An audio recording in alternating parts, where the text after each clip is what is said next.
তো শুভ সকাল বন্ধুরা। মোটামুটি হয়ে গেল এক সপ্তাহ। তো এক সপ্তাহ ধরে কোনো ভিডিও দেইনি। তো কেন, কী কারণে, চলো তোমাদের সেটাই বলি। মোটামুটি এক সপ্তাহ হতে যাচ্ছে কোনো ভিডিও আপলোড দিতে পারিনি। এই কারণেই বাড়িতে হচ্ছে সবাই অসুস্থ। আমার শরীরটাও ভীষণ খারাপ ছিল, মানে শরীরটা এতটাই খারাপ ছিল হাসপাতালে ভর্তি করার মতো পরিস্থিতি ছিল এরকম। তো যাই হোক, মোটামুটি এখন হচ্ছে কাল থেকে একটু ভালো আছি। কাল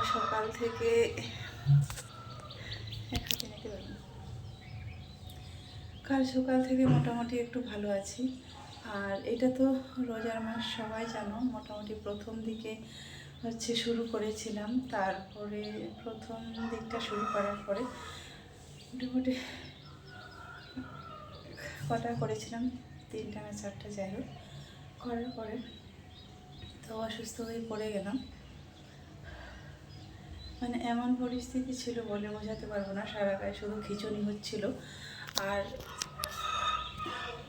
শুধু জল পিপাসা পাচ্ছিল, আর সারা গা মনে হয় জ্বালা পোড়া যন্ত্রণা করছিল এরকম যেন। তারপরে যাই হোক, মোটামুটি এখন হচ্ছে সুস্থ আছি। তো ভাবলাম যে মানে এত লং টাইম যে ভিডিও দিইনি, তো আজকে থেকে শুরু করি, যেহেতু এটাই এখানে আছি এখন, ছেড়ে যায়নি, তো টুকটাক তো মোটামুটি দিতে হবে, তাই না? তাই আজ সকাল থেকে শুরু করলাম। দোকানে এখনও হচ্ছে ঘুম থেকে উঠেনি, আমি উঠে টুকটাক একটু ঝাড়ু দিলাম। আর বেশিক্ষণ যদি বসে থাকি তাহলে মনে হচ্ছে নার্ভগুলো জাম হয়ে যায়, আর শরীরটা মনে হয় অবসের মতো হয়ে যায়। এমনিতেই এক সাইডটা মানে কম জোর পাচ্ছিলাম যখন বসেছিলাম। আর এই যে হাত পায়ে একদম রক্ত নাই। কদিন আগে, মানে এই অসুস্থ হওয়ার আগে থেকে যখন ব্লাড টেস্ট করতে যাই, তখনও ধরা পড়েছিল যে শরীরে নাকি রক্ত নাই। এমনিতে সব কিছু ফ্যাকাশে লাগছে, শরীরটাও, হাত পা সব কিছু। তারপরেও চলছিল। যাই হোক, কতটা ঘাবড়ে যায়নি। আমি খুব স্ট্রং থাকার চেষ্টা করি, কারণ আমার উপরে আমার বাচ্চা সব কিছু আমার উপরে নির্ভর। এই জন্য খুব অতি সহজে আমি ভেঙে পড়ি না। তারপরে যখন একেবারে মানে কি বলবো, কোনো উপায় থাকে না, তখনই পড়ে যায়। এই যে কথা বলছি, মনে হচ্ছে মুখে এখান থেকে গলা পর্যন্ত শুকিয়ে যাচ্ছে। মনে হচ্ছে একটু জল খেলে ভালো হবে, একটু ভিতরটা ভেজে। তো চলো, অনেক কথাই বলে দিলাম। এই তো রান্নাঘরের অবস্থাটা। রাত্রিবেলা খেয়ে দিয়ে একটু গরম গরম রান্না করেছিলাম, যেহেতু সকালে রান্না করেছিলাম তাই। তো রাতে যেহেতু খাওয়ার অভ্যাস নাই, এ তো রাজাকে দিয়েছিলাম, ও হচ্ছে ভাতটা রেখে দিয়েছে, খায়নি।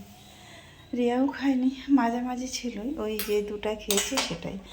আর এখন ভাবছি সকাল সকাল একটু রুটি বানাবো কটা। তো এই শাক আর রুটি করব। তো চলো এখন শাকগুলো হচ্ছে ছাড়িয়ে নিব ওখানে বসে বসে। এটা হচ্ছে কলমি শাক। আর কি মেদিনীপুরে কি শাক পাওয়া যাবে, এটাই তো অনেক। এই শাক 2টা এখন রান্না করব। আর এই যে এই শাকগুলোর পাতাগুলো হচ্ছে পাখি খেয়ে খেয়ে চলে যায়। সকালবেলা এসে দেখলাম, কালকেই ভেবে রেখেছিলাম যে এটার সঙ্গে রান্না করব, কিন্তু সকালবেলা এসে দেখি পাখি খেয়ে একদম পরিষ্কার করে দিয়েছে। আর এগুলো আজকে তুলে দেব, তুলে দিয়ে দেখি লাল ডাঁটা শাক লাগাবো। আর এই গাছটা অনলাইন থেকে অর্ডার করেছিল, তো লাগাতে হবে, দেখি। আর একটা লাগিয়ে দিয়েছি। এটা চারিদিক থেকে গোড়া দিয়ে তুলে নিলাম শাকগুলো, তাহলে পরিষ্কার লাগবে। এই লঙ্কা গাছটাই হোক, এইগুলো চারিদিক থেকে তুলে দিলে এই যে লঙ্কা গাছটা একটু ঝাঁকড়া হবে। এই তো আগে যখন কিনে এনেছিলাম অনেকটাই ছোট ছিল, আর নতুন নতুন লঙ্কাও ধরেছে। এই তো ভাত খাওয়ার সময় টুক করে একটা তুলে খাওয়া যায়, এটাই অনেক। আর কি চাই বলো।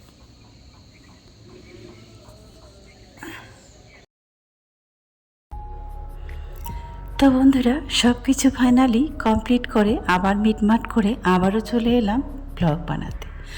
হ্যাঁ, এতদিন ব্লগ আসেনি, সবাই চিন্তিত, সবাই ফোন করে বলছো কেন ভিডিও আসেনি, কেন ভিডিও দেয়নি, তাই না? হ্যাঁ, তো চলো আজ তোমাদেরকে সেটাই বলবো যে গত এক সপ্তাহ পার হয়ে গেল, তবুও কেন একটা কোনো পোস্ট করেও তোমাদেরকে জানালাম না। বিশ্বাস করো, সেরকম পরিস্থিতি ছিল না যে একটা পোস্ট করব, ওই পোস্টটা করার পরিস্থিতিটাও ছিল না। সব কিছু ঝামেলা মুক্ত হতে, মিটমাট করতে মোটামুটি সময় লেগে গেল এই কিছুদিন। তারপরে ভাবলাম চলো না আজকে ব্লগটা শুরুই করি, দেখা যাক। আগে তো মানে কত কষ্টর মধ্যে, কত ঝামেলার মধ্যে, কত কিছুর মধ্যে তবুও ব্লগটা দিতাম। পৃথিবীতে আর যে যাই হয়ে যাক না কেন তবুও ব্লগ দিতে বাদ দিতাম না কোনো দিনও, এরকমও যায়নি। তো এবারে আর বলে বোঝাতে পারবো না তোমাদেরকে কি জ্বালায় আছি আর কি ডিপ্রেশনে ভুগছি। হ্যাঁ, যেই কদিন ভিডিও দিয়েছিলাম তার মাঝখানে একটু একটু আমার শরীরটা খারাপ ছিল, এতটাই খারাপ ছিল না যে ব্লগ দিতে পারবো না। আমি ছিলাম তত দূরই ঠিক ছিল। তারপরে বিশ্বাস করো আবার রিয়ার শরীরটা খারাপ। রিয়ার শরীরটা এতটাই খারাপ ছিল যে ও উঠে বসে যে খাবে সেটাও ওর শক্তি ছিল না গায়ে। এতটাই জ্বর, দুর্বল, এই ভুক্তভোগে গেল কটা দিন ধরে। তারপরে ভাবলাম ও একটু সুস্থ হলো, এই তো তাহলে এবার থেকে শুরু করব। রোজা রেখেছিলাম, রোজা ধরেছিলাম, সব কিছু তোমাদেরকে প্রথম থেকে শুরু করলাম। মানে রোজার প্রথম দিনে মনে হয় একটা ব্লগ এসেছে। আর তারপরে একজন বলেছো, ললিতা বর্মন দিদি বলেছো যে তোমরা যখন ভোরের বেলা খাও সেটা দেখাবে। মোটামুটি 4টা-5টা রোজা হয়েছিল, 5টা হয়েছিল। আমাকে অনেকেই বলতো তোমার তো সুগার আছে, তুমি রোজা রাখতে পারবে না। তারপরে উপরওয়ালার প্রতি বিশ্বাস করে শুরু করেছিলাম। তো যাই হোক, উপরওয়ালা যা হয় যেটা করবে করবে এরকম করে কিন্তু শুরু করেছিলাম। 4টা খুব সুন্দরভাবে করলাম। তারপরে হঠাৎ একদিন মনে হচ্ছিল যেন ক্লান্ত মনে হচ্ছিল, কিছুই বুঝতে পারছিলাম না, এরকম ক্লান্ত ক্লান্ত লাগছিল। তারপরে বিশ্বাস করো, আগে তোমাদেরকে বলেছিলাম আমার শরীরে ব্লাড ছিল না।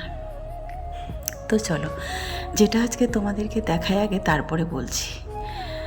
অনেকেই বলেছো আমাকে কুলেখাড়া শাক খেতে, তাই না? তো সেটাই আজকে কুলেখাড়া শাকটা এনেছি। কুলেখাড়া শাকটা এনে জলটা তো খেয়ে নিলাম 1 গ্লাস।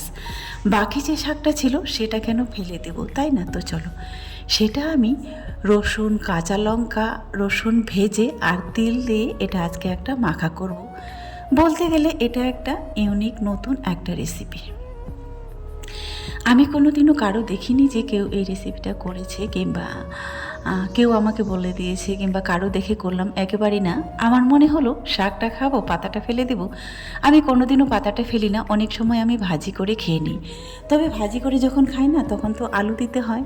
তো আলুটা যেহেতু খাবো না, তো ভাবলাম চলো আজকে তোমাদেরকে এই কুলেখাড়া শাক পাতা বাটা একটা দেখাই নতুন করে। তোমরাও আশা করি করে খেয়েও দেখবে, খাওয়ার পরে এতটাই টেস্ট হয়েছিল বলে বোঝাতে পারবো না। এটা খাওয়ার পরে যেন মুখের রুচিটা ছেড়ে গেছিল, মুখটা ছেড়ে গেছিল। এত সুন্দর একটা ঘ্রাণ বাটার সময়। তিল ভাজলে তো একটা ঘ্রাণ থাকেই, সেটা তো জানোই। তারপরে খাওয়ার সময় আর বলে বোঝাতে পারবো না। আর এখানে ছোট মাছ ওই যে আগে এনেছিলাম, ওই ছোট মাছটা হাতে মাখিয়ে খুব সুন্দর করে একটা রান্না করব। দুই বোনেই ওরা এই ছোট্ট মাছটা হাতে মাখা করে খুব সুন্দর খেতে চায়, হাতে মাখিয়ে পছন্দ করে। বড় মাছটা সাধারণত কম মাখা খাই না। এমনভাবে এই তরকারিটা মাখাতে হবে যেন অর্ধেক রান্না এখানেই হয়ে যায়। এই যে আমি হাত দিয়ে তরকারিটা মাখাচ্ছি না, একটা স্মেল বেরিয়েছে। মাখাতে মাখাতে যেন দেখবে অর্ধেক রান্না হয়ে গেছে, তরকারিটা একটু বুঝে আসবে। এই তো হাতটা ধুয়ে সামান্য একটু দিয়ে দিলাম জল। তবে হ্যাঁ, এই ছোটো মাছগুলো যে ছিল বলে বোঝাতে পারবো না। ওরা যে তরকারিটা যখন খেয়েছিল, যেহেতু তার পরের দিনে ভয়েস দিচ্ছি, তো দুবোনই বলছিল মা তুমি আজকে এটা কি রান্না করেছো? তো আমি বললাম কেন? বলছে আজকে অনেকগুলো করে ভাত খেয়ে নিলাম সবাই। আমি বলেছিলাম আমি তো এটাই চাই যে তোমরা দুজনে পেট ভরে খাও। এই তো তারপরে হচ্ছে লঙ্কাগুলো, টমেটো উপর দিয়ে ছড়িয়ে দিয়েছিলাম। তবে কালারটা ফ্যাকাশে, কারণ কি বলো তো, সবার তো অসুস্থ, আমার তো পুরো শরীর জ্বালা। মানে শরীরে এই কটা দিন যে আমি অসুস্থ হয়ে পড়েছিলাম, শুধু খিঁচুনি হচ্ছিল আর শরীরের ভেতরে মনে হয় লঙ্কার মতো জ্বলছিল। কত যে দিনে দিনে যে জল খেতাম, শুধু ঠান্ডা জল, বলে বোঝাতে পারবো না। তারপরে ধীরে ধীরে এখন মোটামুটি সুস্থ আছি কাল থেকেই। এই তো সুস্থ হওয়ার পর থেকে ব্লগ বানানো শুরু করে দিয়েছি। চলো দেখতে দেখতে মোটামুটি রান্না কমপ্লিট। তার সাথে সাথে দুধটাও জাল দিয়ে দিলাম, আর এদিকে তরকারিটাও হচ্ছে। রান্নাঘরে রান্না বসালে তো আমি আর বসে থাকি না, টুকটাক করে সমস্ত কিছু কমপ্লিট করে নিই। তো চলো, তোমাদেরকে এই জন্যই বলেছিলাম যে আমি ফাইনালি সব কিছু কমপ্লিট করে মিটমাট করে তারপরে এলাম।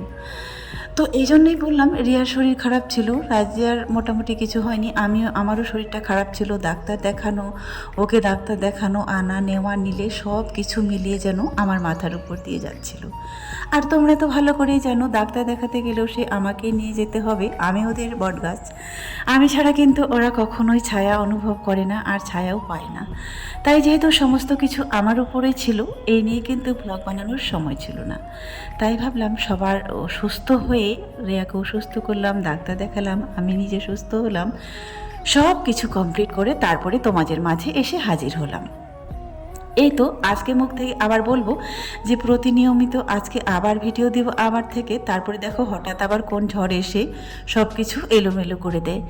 জানি না আমার ভাগ্যে কেন এরকমটাই শুধু হয়, জানি না আমার কিসের পরীক্ষা নিচ্ছে আর কতই বা পরীক্ষা দিতে হবে আমি জানি না। তবে হ্যাঁ, আমি উপরওয়ালার প্রতি সবসময় এটা বলি যে আল্লাহ, তুমি যতটা দুঃখ দিবে, কষ্ট দিবে, তাও তবে ধৈর্য, শক্তি, ক্ষমতাটা একটু বাড়িয়ে দিও যেন আমি নিতে পারি। কারণ কি বলো তো, সবাই তোমরা আমাকে একটাই সান্ত্বনা দিয়েছো, রাত্রি যত গভীর হয় সূর্যোদয় তত কাছে হয়। হ্যাঁ, এটা আমি বিশ্বাস করি। সকাল হবে না, সূর্যোদয় হবে না কোনো দিনও, এটা আমি বিশ্বাসই করি না যে সূর্যোদয় হবে না। হ্যাঁ, সূর্যোদয় যেদিন হবে না সেদিন আমরা পৃথিবীতে কেউ বেঁচে থাকবো না। আর কারোর জন্য কাউকে ভাবতে হবে না, আমাকেও তেমন ভাবতে হবে না। আমি কাল কি রান্না করব, কাল বাচ্চাদের কি মুখে খাবার তুলে দিব, আর কালকে কোথা থেকে বাজার করে নিয়ে আসব, সেই কথাগুলো কিন্তু আমাকেও ভাবতে হবে না। এই জন্যই বলি, দীর্ঘ বিশ্বাস আছে, আমি পারবো, আমি পারছি। তবে হ্যাঁ, একটু কষ্ট হয়। তো চলো আজকের মতো শেষ করছি, সবাই ভালো থাকবেন,